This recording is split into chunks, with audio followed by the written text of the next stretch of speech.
बिस्मिल्लाहिर्रहमानिर्रहीम अस्सलाम वालेकुम। It is class 8 subject general English. Topic हमारा है for God sake hold the tongue. दूसरा लेक्चर है आज इसका। Let us read now. Lord Buddha in his 8-fold path says that one requires living a life based on right speech। भगवान बुद्ध ने अपने 8 उसूल में कहा है कि इंसान को ज़रूरी है कि वो दुरुस्त बोलकर अपनी ज़िंदगी बिताए। Rabbi Shimon bin Gamali once said to his servant, "Go to the market and buy me something good to eat." The servant went and brought his tongue.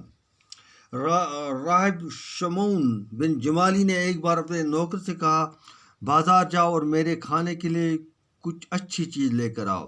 नौकर चला गया और ज़बान खरीद लाया। On another occasion, the Rabbi said, "Go to the market and buy me something that is not good." The servant went and bought a tongue once again. This time, the Rabbi said to him angrily, "What does this mean? When I told you to buy something that was good, you bought a tongue. Now, when told to buy something bad, you bought a tongue again." दूसरे मौके पर राहिब ने कहा, बाजार जाओ, मेरे लिए कुछ ऐसा लाओ जो अच्छा न हो, जो बुरा हो। नौकर गया और एक बार फिर ज़बान खरीद लाया। इस बार राहिब ने इससे गुस्से से पूछा, इस बात का क्या मतलब है?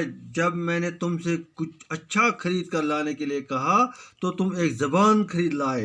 अब जब तुमसे कुछ बुरा खरीद कर लाने के लिए कहा तो फिर दोबारा एक ज़बान ही खरीद लाए हो। The servant replied, "From the tongue issue the good and also the bad.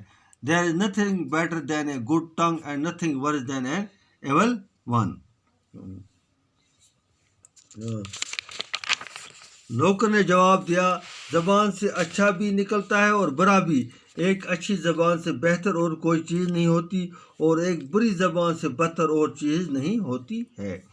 Soon after the incident, Rabbi invited his disciples to a meal at which both soft and hot tongues were served. The disciples ate the soft one and left the hot one untouched.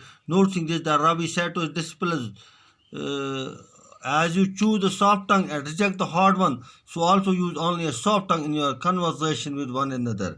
तो इस वाक़े के फ़ौरन बाद सभी ने अपने शागिर्द को खाने पर बुलाया और रबी सामून ने अपने शागिर्दों को खाने पर बुलाया जहाँ नरम और सख्त दोनों किस्म की ज़बानें परोसी गई।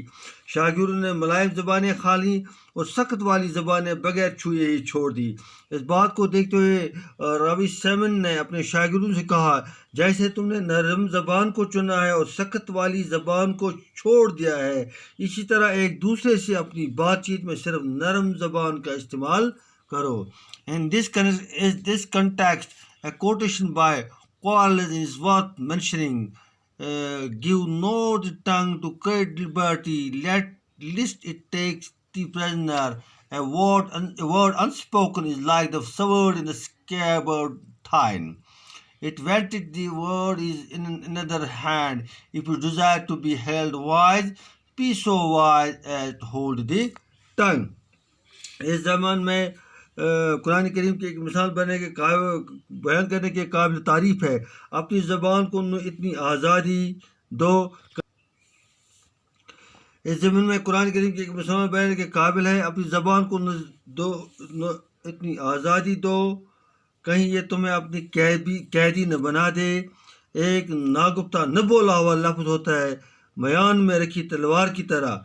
बोल दिया अगर तो तुम्हारा लफ्ज़ चला जाता है किसी दूसरे के हाथ में। चाहते हो अगर तुम माना जाए दाना और दाना बनना चाहे तो बनो इस कदर दाना की ज़बान को थाम लो, अपनी ज़बान को काबू में रखो। One should as such always remember this important lesson so that we may refrain from the malice of scandal mongering and backbiting. Moreover, we should always say this important prayer. इस तरह इंसान को ये अहम सब याद रखना चाहिए ताकि हम किसी की फजीहत करने, किसी की ऐबचैनी, बैक बाइटिंग, अपने बातों से दूसरों की रसवाई करने और चुगलखोरी की बुराई से परहेज करते रहेंगे। इसके अलावा हमें इस अहम दुआ का विर्द करना चाहिए, यानी याद करना चाहिए, my God my tongue from evil and my lips from speaking deceit be my soul silent to those who reproach me, be my soul humble to all as the dust. Amin. ऐ अल्लाह मेरी ज़बान को बुराई से बचाना और मेरे होंठों को धोखा दी वाली बातों से बचाना, मेरी रूह को पुरसुकून रखे उनके मतलब जो मेरी बुराई करते हैं, रहे मेरी रूह धूल की तरह सब के लिए हकीर। आमीन। यानी मेरे दोस्तों को तकलीफ़ नहीं पहुंचनी चाहिए। तो that's all about today lesson. इंशाल्लाह अगले लेक्चर में इसके क्वेश्चन हम करेंगे। अस्सलाम वालेकुम।